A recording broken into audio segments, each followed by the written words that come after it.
এক সময় যিনি ছিলেন রোগা পাতলা এবং সারাক্ষণ ম্যালেরিয়ায় ভোগা এক বাঙালি ছেলে, মাত্র 33 বছর বয়সে তিনিই হয়ে উঠেছিলেন ভারত বিখ্যাত কুস্তিগির ও সার্কাস শিল্পী।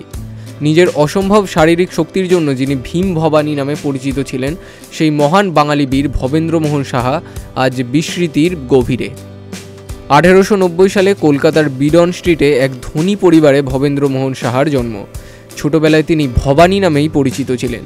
তার বাবা উপেন্দ্রনাথ সাহা স্বাস্থ্য সচেতন হলেও ভবানী ছিলেন প্রায়ই নানা রোগে ভোগা এক রুগ্ন বালক।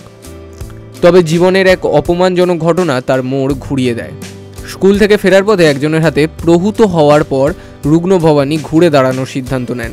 তিনি কুস্তিগির ও প্রশিক্ষক অতীন্দ্রকৃষ্ণ বসুর কাছে কুস্তির তালিম নিতে শুরু করেন।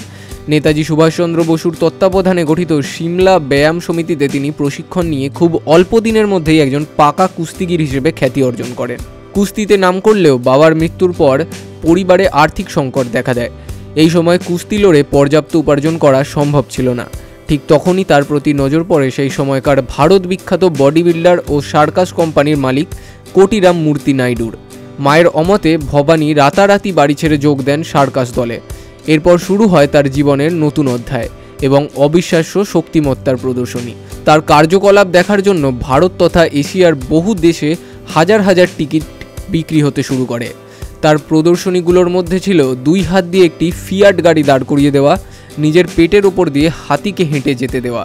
অসাধারণ বলিষ্ঠ দেহ ও এই ধরনের অদ্ভুত শক্তিশালী কার্যকলাপের জন্য তিনি ভীম উপাধি পান এবং রাতারাতি ভারত বিখ্যাত ভীম ভবানী নামে পরিচিত হন। জীবনে খ্যাতির শীর্ষে পৌঁছালেও এই মহান বাঙালি বীর মাত্র 33 বছর বয়সে শেষ নিঃশ্বাস ত্যাগ করেন। স্বাধীনতা সংগ্রামের মাঠেই হোক কিংবা কুস্তির আখড়াতেই হোক, বাংলা সবসময় বীর সন্তানদের জন্ম দিলেও বাঙালি জাতি প্রায়শই তাদের এই বীরদের ভুলে যায়। ভবেন্দ্রমোহন সাহা, যিনি বাঙালি জাতিকে অসংখ্য গর্বের মুহূর্ত উপহার দিয়েছিলেন, তিনিও সেই বিস্মৃত বীরদের একজন।